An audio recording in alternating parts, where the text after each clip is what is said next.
Good afternoon, this is Colton from NostalgiaCon of 2026. Over here beside me we have Peter. How are you doing, Peter? Very good, thank you. Excellent. We're hoping that you're able to assist us today and getting some tips and tricks that's going to help some of the beginners into the artwork and some of the things that you've accomplished and challenges that you've experienced. One of the biggest things that we get feedback from is the health in the routine that people try to go into and try to keep that routine. What are some of the routines that kind of help you try to stay healthy and try to continue into your career?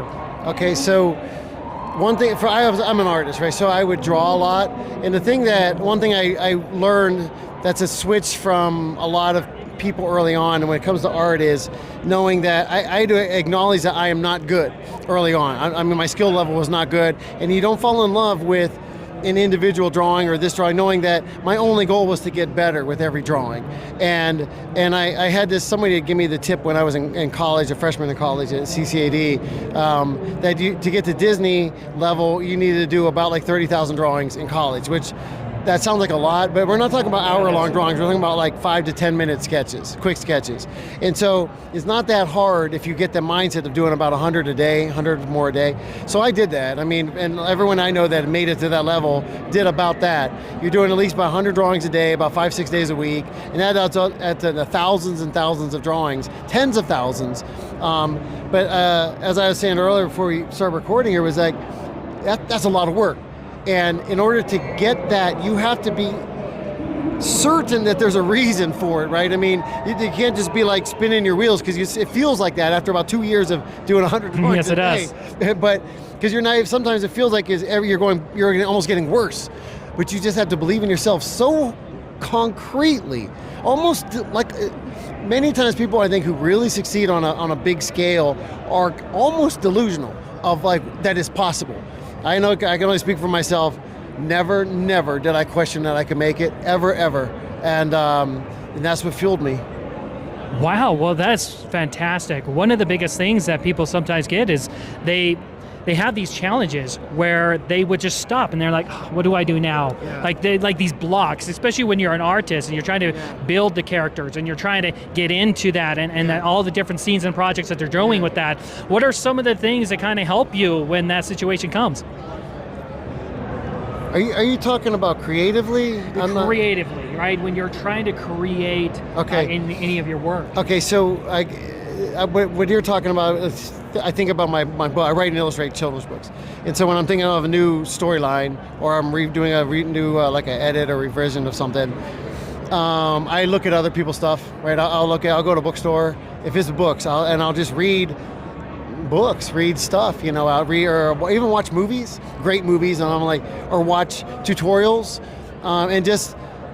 You're not trying to look for an exact thing, and I don't know what I'm looking for exactly, but just something to spark, be like, oh man, look how they set that scene up, or look how they worded that paragraph, or look at that artwork, and just try to like get inspired. And on a kind of a reverse of that, of being inspired, is don't fill your brain with garbage, right? So like if you're trying to be creative and you're trying to like work through and do high-end stuff, shut off the internet, right, like the social medias and such that's out there, right? And like the news or whatever garbage is on there. Focus on creative, positive, energy building, material, right? And that things are going to make you smarter and think clearer and be more motivated. I mean, that's a big deal actually, because it's easy. A lot of people get into this cycle of just like filling their head with garbage, negative garbage, and then it's garbage in and garbage out basically, especially if you're stuck. Yeah, right. And I always just try to try to be extremely positive, and that's the only thing I consume is just positivity. And I think that's really important, especially when you come across those challenges. Yes, sir. During that process, when you're creating and developing, what point do you feel like it's time to like search for an agency? Okay, so an agent. I have my main agent. I have a literary agent at Writer's House and in New York, and I think it's hard to say. Like, I think that, well, if you're writing a book, I mean, I can say you should have like a full synopsis, and so the story. You have usually about a quarter of it totally written, like the actual pages written.